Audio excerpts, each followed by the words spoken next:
యండమూరి వీరేంద్రనాథ్ కొటేషన్లు. సంతృప్తి కోసం బ్రతకవద్దు, సంతృప్తితో బ్రతకాలి. ప్రేమంటే హృదయాన్ని పారేసుకోవటం కాదు, నువ్వులేనప్పుడు నవ్వుని, నువ్వున్నప్పుడు కాలాన్ని పారేసుకోవడం. పెళ్లయిన తర్వాత జీవిత భాగస్వామిని ప్రేమించటం అన్నిటికన్నా ఆరోగ్యకరమైన ప్రేమ. ఎక్కడైతే శత్రుత్వం ఉంటుందో అక్కడ ప్రతి మనిషి తనకంటూ ఒక రీజన్ ఏర్పరచుకుని వాదించటం ప్రారంభిస్తాడు. ఎక్కడ ప్రేమ ఉంటుందో అక్కడ రీజన్ ఉండదు. ప్రేమ ఒక లెక్కలాంటిది. సంతోషం గుణకారం, దుఃఖం భాగహారం, స్నేహం కూడిక, శత్రుత్వం తీసివేత. ఒకరి అందం, అర్హతల వాళ్ల మొదట ఆకర్షణ ఏర్పడి, వారి ప్రవర్తన వల్ల అది స్నేహంగా మారి వ్యక్తిత్వం వల్ల ప్రేమగా మారుతుంది. ప్రేమించటానికి హృదయం ఉండాలి, ప్రేమింపబడటానికి వ్యక్తిత్వం ఉండాలి.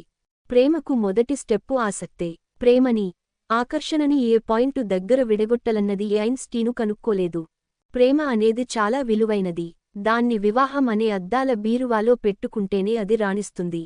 ప్రేమ ఇంద్రధనుస్సు అయితే ఆ 7 రంగులు ఆకర్షణ, అవగాహన, ఇష్టం, తాదాత్మ్యత, స్పర్శ, కామం, ఓదార్పు. ప్రేమ అన్న ఒక్క అర్హత వల్లే మనిషి మిగతా జీవాల్నుంచి విడివడ్డాడు. ప్రేమంటే శృతిమించినప్పుడు, శుష్కించినప్పుడు ఒకేలా ఉండేది. ఏ దూరదేశాల్లో నీవుంటావో నాకు తెలియదు నేస్తం. కాని ఏదో ఒకరోజు రాత్రి ఎప్పటికన్నా చంద్రుడు ఆరోజు మరింత ప్రకాశవంతంగా ఉన్నట్టు నీకనిపిస్తే, ఏ దూరదేశపు పాత స్నేహితురాలు నిన్ను తలుస్తున్నదనడానికి సంకేతంగా దాన్ని గ్రహించు. చాలు. ప్రేమంటే మనిషి తర్కాన్ని వదిలిపెట్టడమే కదా. తన ప్రవర్తన తనకి అంతుపట్టకపోవడం కూడా ప్రేమే.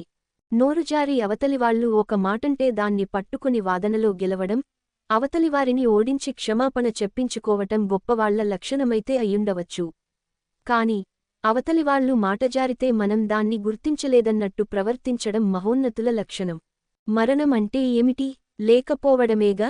మనం ఉండం, అంతా ఉంటుంది. మందాకిని గలగలలు, నిహారిక బిందు సందోహాలు, దూకే జలపాతాలు, గుడి ప్రాంగణంలో పెరిగే గడ్డిపూలు, మలయ మారుతాలు, మయూర నృత్యాలు అన్నీ ఉంటాయి. వినేవాళ్లుంటే మనిషికి తన ఫ్లాష్ బేక్లు చెప్పడం కన్నా ఆనందం ఇంకేముంటుంది? దేవుడికి దీపం అవసరంలేదు. చీకట్లో మగ్గుతున్న మీ అంతరాత్మలో దీపం వెలిగించి భగవంతుడి ముందు ఆత్మ విమర్శ చేసుకోండి. అప్పటికీ మీలో కళంకం లేదనిపిస్తే అప్పుడు మీరు నిజమైన దైవభక్తులు. దేశ సరిహద్దులు మనిషి నిర్మించుకున్నవి. ఒక గీతకి కేవలం అటూ ఇటూ ఉండటం వల్ల ఇద్దరు వ్యక్తులు శత్రువులవటం దురదృష్టకరం. కన్నీరా క్రిందకు జారకే. ఋతువు కాని ఋతువులో గోదావరికి వరదొచ్చిందేమిటి అని భయపడతారే. జీవితం అంటే తాళం చెవుల గుత్తికాదు, మరొకళ్ళ చేతుల్లో పెట్టి హాయిగా నిద్రపోవడానికి. ముందు మిమ్మల్ని సంస్కరించుకోండి. దానివల్ల మీ వ్యక్తిత్వం పెరుగుతుంది. ప్రపంచంలో గొప్పవాళ్లందరూ కీర్తి శిఖరాలను ఒక్క అంగలో గెంతి అధిరోహించలేదు. భార్యతో సహా ప్రపంచం అంతా గాఢనిద్రలో విశ్రాంతి తీసుకుంటున్న సమయాన ఒక్కొక్క అడుగు కష్టపడుతూ పైకి పాకారు. విజయమా విజయమా, వెళుతూ వెళుతూ అధపాతాళానికి తోస్తావు, వస్తూ వస్తూ అందలాన్నెక్కిస్తావు.